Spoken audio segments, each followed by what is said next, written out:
नमस्ते मेरे प्यारे दोस्त, मैं चंद्रपाल और स्वागत करता हूँ इस शॉर्ट वीडियो में। और आज आपके सामने बताऊंगा कि संविधान के 22 भाग क्या हैं। और सबसे पहले हम जान लेते हैं संविधान एक क्या है और इसके 22 भाग क्या हैं। तो संविधान एक दस्तावेज है, कानूनी दस्तावेज है जिसके बल पर पूरा देश संचालित होता है। ठीक है, वो लिखित है। अपने भारत का संविधान लिखित है, इसी तरह से यूएसए का संविधान भी लिखित है। लेकिन भारत के संविधान दुनिया का सबसे बड़ा लिखित संविधान है। ब्रिटेन के संविधान अलिखित संविधान कहा जाता है, क्योंकि वहां के अधिकांश प्रोविजन अलिखित है या परंपराओं पर आधारित है। कुछ ही केवल लिखित मात्र है, लेकिन अधिकांश अलिखित है, इसीलिए उसको अलिखित संविधान कहा जाता है।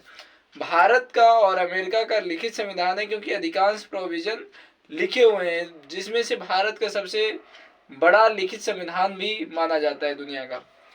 इसी संदर्भ में संविधान को हम लोग जानेंगे कि इसके 22 भाग क्या है। जिस प्रकार से चैप्टर्स को इजीली पढ़ने और समझने के लिए हम उसको कुछ पार्ट में डिवाइड कर देते हैं, उसी प्रकार से संविधान को भी इजीली पढ़ने के लिए हम 22 भागों में डिवाइड कर दे रहे हैं। अगर इसकी चैप्टर्स की बात करेंगे या आर्टिकल्स की बात करेंगे, अनुच्छेद, तो 395 है।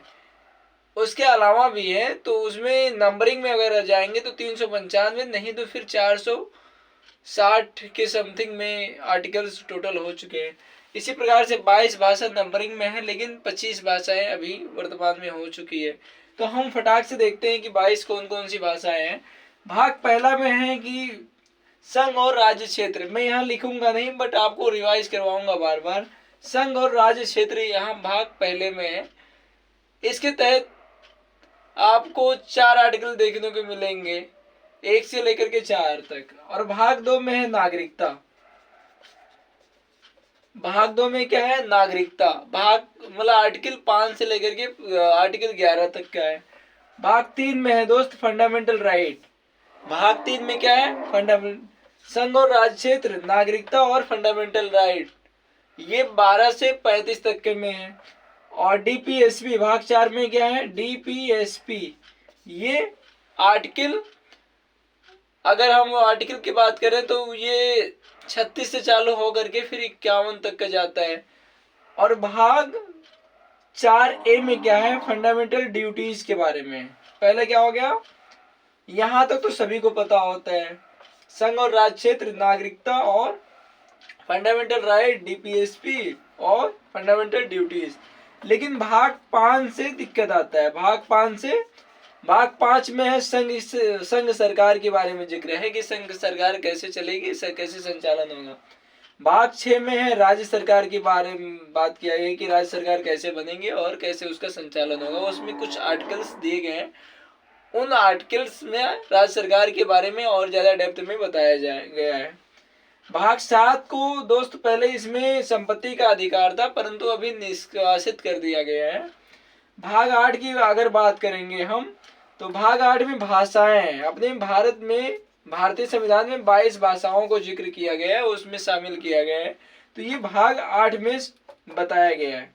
भाग 9 में हम सभी जानते हैं कि एक ग्रामीण स्तर पर स्थानीय सरकार की बात की गई है, एक शहरी स्तर पर स्थानीय सरकार की बात की गई है। तो जो भाग 9 है उसमें पंचायतों की बात की गई है, पंचायतों की, ग्रामीण स्तर पर पंचायतों की बात की गई है। और जो भाग 9A है, इसमें शहरी स्तर पर नगर निगम की बात की गई है, नगर निगम की बात की गई है, नगर पंचायत की बात की गई है। नगर पंचायत या नगर पालिका इसी में आएगा। तो भाग 9 और भाग 9A फिर से एक बार रिवाइज करा दे रहे हैं। संघ और राज्य क्षेत्र, नागरिकता, भाग 3 में फंडामेंटल राइट, भाग 4 में डीपीएसपी, भाग 4A में फंडामेंटल ड्यूटीज, भाग 5 में संघ और भाग 6 में राज्य, और भाग 7 को निष्कासित कर दिया गया। भाग 8 में भाषाएं हैं, भाग 9 में पंचायती राज व्यवस्था है और भाग 9A में नगर पालिका है। अगर भाग 9B की बात करेंगे तो प्राधिकरण की बात किया गया है। स्थानीय प्राधिकरण की जो बनाया जाता है, कई सारे चीजों को लेकर के, पर्यावरण निवारण को लेकर के, जल बोर्ड को लेकर के कई सारे प्राधिकरण बनते हैं। तो ये प्राधिकरण भाग 9 बी में बताया। भाग 10 में यूटीज के बारे में, यूटीज प्रदेश के बारे में, जिस प्रकार से यहाँ संघ प्रदेश है और राज्य प्रदेश है भाग 5 और 6 में, इसी प्रकार से भाग 10 में यूटीज और प्रदेश के बारे में। भाग अगर हम 11 की बात करेंगे तो संघ राज्य के बीच में संबंध कैसा रहेगा, ये भाग 11 में है। भाग 12 में वित्त के बारे में है, वित्त और संपत्ति राज्य कैसे घटना करेगी। भाग 13 में व्यापार कैसे करेगी सरकारें, और भाग 14 में एसटी और एससी क्षेत्र के बारे में। भाग 14A में न्यायाधिकरण के बारे में है। भाग 15 में निर्वाचन कैसे देश में होगा उसके बारे में। भाग 16 में कुछ विशेष राज्यों के लिए प्रावधान है।